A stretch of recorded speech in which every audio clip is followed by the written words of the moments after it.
আসসালামু আলাইকুম ভিউয়ার্স, আশা করি সকলে ভালো আছেন। আজকে আমি আপনাদের সাথে শেয়ার করব 4 বছরের বাচ্চার জন্য নিমা বা ফতুয়া কাটিং এবং সেলাইয়ের ভিডিও। আপনারা শেষ পর্যন্ত ধৈর্য ধরে ভিডিওটা দেখলেই বুঝতে পারবেন কত সহজে এবং নিজের বাচ্চার জন্য নিজেই আপনি নিমা কাটিং এবং সেলাই করতে পারবেন। এখানে আমি প্রথমে ব্যাক পার্ট এবং ফ্রন্ট পার্ট আলাদা করে নিয়েছি। ফ্রন্ট পার্টের জন্য অবশ্যই ব্যাক পার্টের চাইতে 1.5 ইঞ্চি পরিমাণ কাপড় বেশি নিতে হবে, কারণ বোতাম পট্টি ঘাটপট্টি করতে হয়। যদি দুটো সমান নেন তাহলে সামনের পার্টের চাইতে পিছনের পার্ট ছোট হয়ে যাবে। আমি এখানে সামনের পার্টের চাইতে পিছনের পার্ট 1.5 ইঞ্চি পরিমাণ ছোট নিয়েছি। এখানে আমি মাপগুলো স্ক্রিনে লিখে দিয়েছি, আশা করি আপনারা লক্ষ্য করলে বুঝতে পারবেন। এখানে গলা এবং শোল্ডারের জন্য মাপটা লিখে দেওয়া হয়েছে। এখানে আমি আর্মহোলের জন্য যে শোল্ডার থেকে আর্মহোলের জন্য 5 ইঞ্চি পরিমাণ নিচে নামাবো এবং বডিটা নিব 7 ইঞ্চি, সেলাই সহ 7 ইঞ্চি। আমার বেবি একটু চিকন, যার জন্য এখানে কম লাগছে। যার বেবি যেরকম সেই অনুসারে আপনারা মাপটা ঠিক করে নেবেন। এবং মাজার দিকে বা কোমরের দিকে যেহেতু একটু চাপা হয়, এখানে বডির চাইতে 1 ইঞ্চি পরিমাণ কম নিতে হবে মাপটা। মাপ অনুসারে আমি নিমাটা কেটে নিচ্ছি।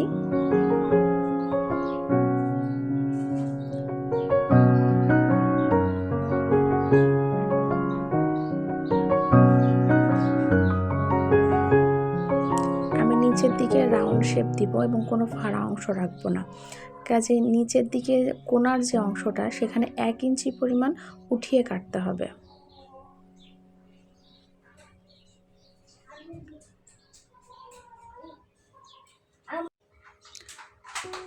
আমি ফ্রন্ট পার্ট এবং ব্যাক পার্ট কেটে নেওয়ার পরে ফ্রন্ট পার্টের গলাটা এবং আর্মহোলটা একটু নিচে নামবে।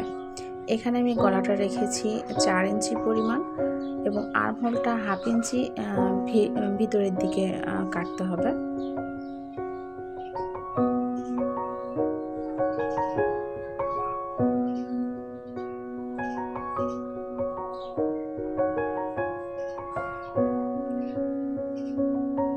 এরপরে আমি ফ্রন্টের পার্টটা মাঝ বরাবর ফেড়ে নিব।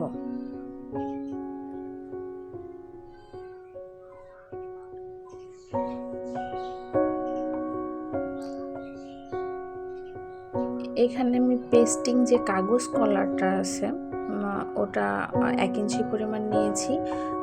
যেদিকে ঘাট পট্টি হবে সেখানে সাথে আমি আয়রন করে নিচ্ছি।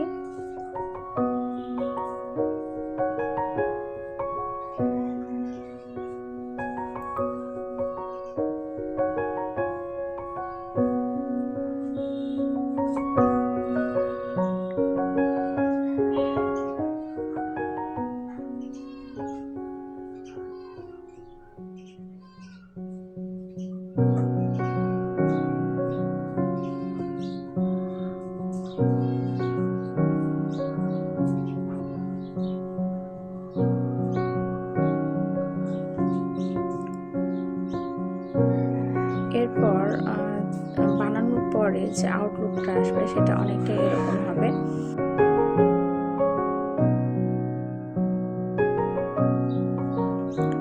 এখানে পকেট রেখেছি একটা অন্য কালারের কাপড় দিয়ে, সেটা আমি একটু রাউন্ড শেপ দেওয়ার চেষ্টা করেছি। তার জন্য প্রথমে পকেটটা আঁকিয়ে নিয়েছি। আঁকিয়ে নেওয়ার পরে এটা ডাবল ফোল্ড করে নিয়েছি, ডাবল ফোল্ড করে কেটে নিচ্ছি।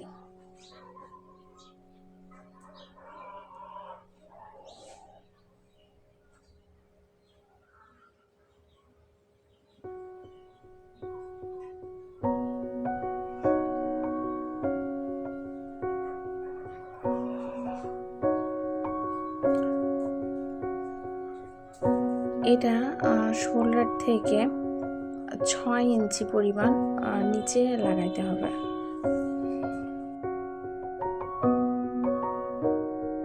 এরপরে আমি সেলাইটা দেখিয়ে দিচ্ছি। এখানে আমি যেহেতু আগেই ঘাটপট্টির জন্য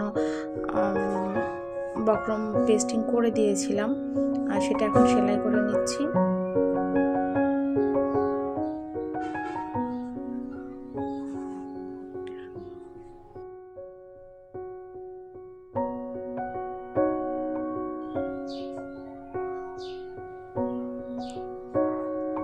দেখুন বক্রম দিলে সেলাইয়ের ফিনিশিংটা কত সুন্দর আসে। আপনারাও চেষ্টা করবেন বক্রম দেওয়ার জন্য। এরপরে আমি যেদিকে বোতাম লাগাতে হবে, বোতাম পট্টির জন্য 1.5 ইঞ্চি পরিমাণ এক্সট্রা একটা লম্বা কাপড় নিয়ে নিয়েছি এবং সেটা লাগিয়ে নিব।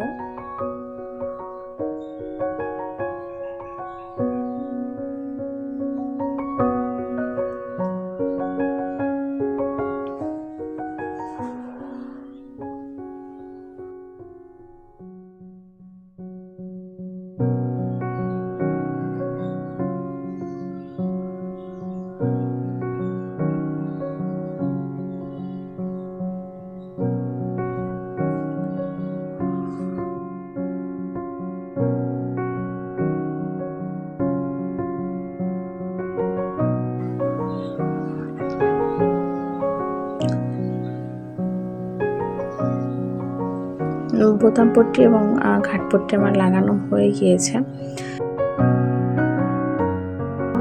দুটো পাশাপাশি রেখে জয়েন্টটা মিলিয়ে দেখছি যে আসলে ফিনিশিংটা কেমন হয়েছে। এখানে আমি একটা পিন দিয়ে আটকিয়ে রেখেছি যাতে আমার সেলাইয়ের সুবিধা হয়। এরপর পকেটটা সেলাই করে নিব।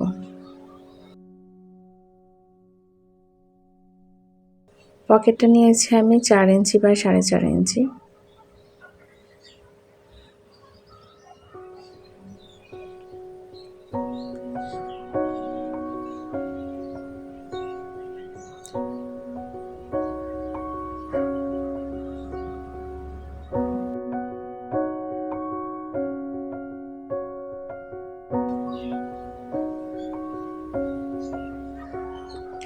এখানে পকেটটা যেহেতু অন্য কালারের কাপড় দিয়ে করেছি, তাই নিমার কাপড়ের একটা বর্ডার দেওয়ার চেষ্টা করেছি।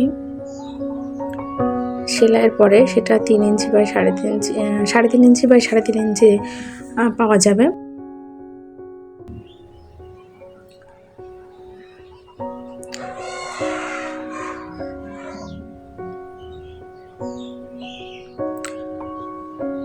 পকেটটা খুব আস্তে ধীরে লাগানোর চেষ্টা করতে হবে, যেহেতু সেলাইয়ের ফিনিশিংয়ের একটা ব্যাপার আছে, আর রাউন্ড শেপে সেলাই করতে একটু হ্যাসেল হয়।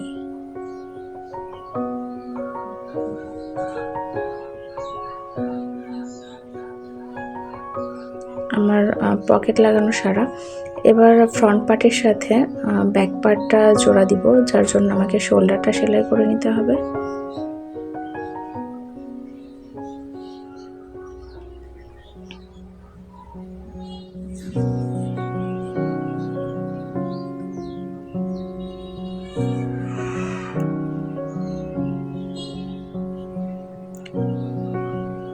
শোল্ডার জয়েন্টের পরে আমরা চাপ সেলাই দিব, আর চাপ সেলাইটা অবশ্য ব্যাক পার্টের সাথে হয়ে থাকে। এরপর আমাদের আর্মহোলে পট্টি লাগানোর পালা। পট্টি লাগানোর জন্য আমি ওরেপ কাপড় কেটে নিয়েছি। ওরেপ কাপড় কিভাবে কাটতে হয় এটার একটা শর্ট ভিডিও আমার চ্যানেলে আছে, আপনারা চাইলে শিখে নিতে পারেন।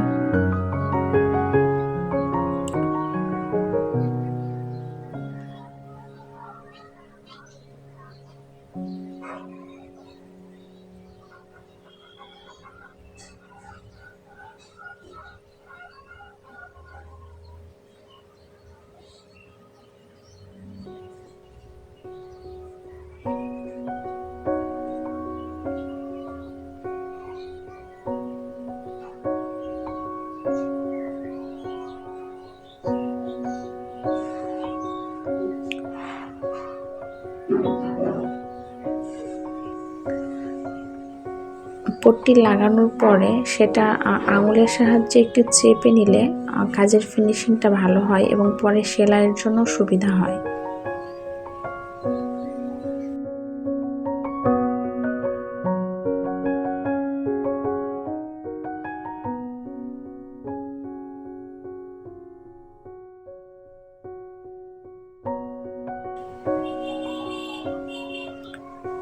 একদিকে পট্টি লাগানো হয়ে গেলে ঠিক একইভাবে অন্য পাশেও পট্টিটা লাগিয়ে নিব।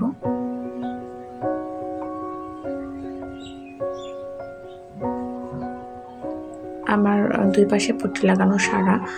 আমি এখানে জামার সাইড জয়েন্ট করার জন্য এখানে একটা সেলাই দিয়েছি। সেলাইটা প্রথমে সোজা দিক থেকে খুব চিকন করে, যতটা সম্ভব চিকন করে সম্ভব আটকে নিতে হবে।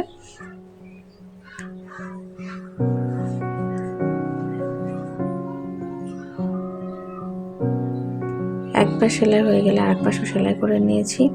এবার সোজা দিকে সেলাই হয়ে গেলে এবার জামাটাকে উল্টিয়ে উল্টো দিক থেকে আমরা সেলাইটা দিব। এভাবে সেলাই করলে সেলাইয়ের মুখটা বা খুঁজে পাওয়া যায় না এবং জামার সেলাইটা পরবর্তীতে বেরোনোর ভয় কম থাকে।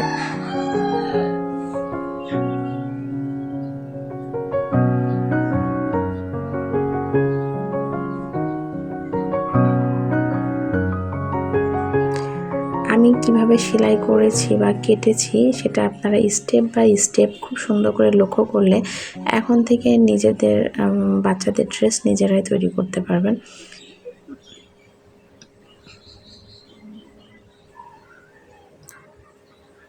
আমার দুই পাশে জয়েন্ট করা সারা। এরপর নিচের অংশটা ফোল্ড করে নিব।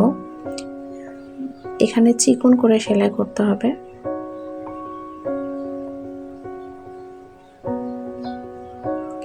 যেহেতু আমি রাউন্ড শেপ রেখেছি, এই সেলাইটা একটু সাবধানে দিতে হবে যাতে বাঁকা না হয়ে যায়। আমার নিচে সেলাই করা হয়ে গিয়েছে।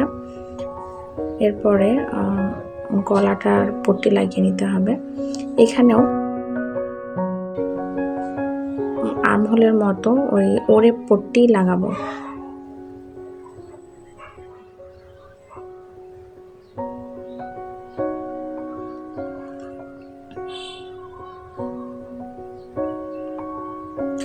আমার ভিডিও যদি আপনাদের ভালো লাগে আমার চ্যানেলটা অবশ্যই সাবস্ক্রাইব করবেন, একটা লাইক দেবেন।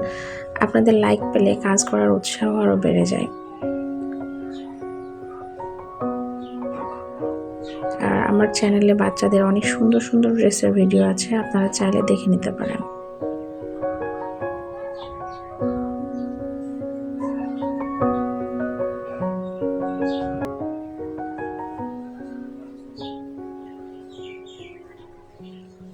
আমার ভিডিওটি ধৈর্য সহকারে দেখার জন্য অনেক ধন্যবাদ। এই যে হলো নিমার ফাইনাল লুক। আসলে জামার ফিনিশিং এবং আউটকাম অনেক সুন্দর এসেছে। ভিডিওটি দেখার জন্য আপনাদের ধন্যবাদ।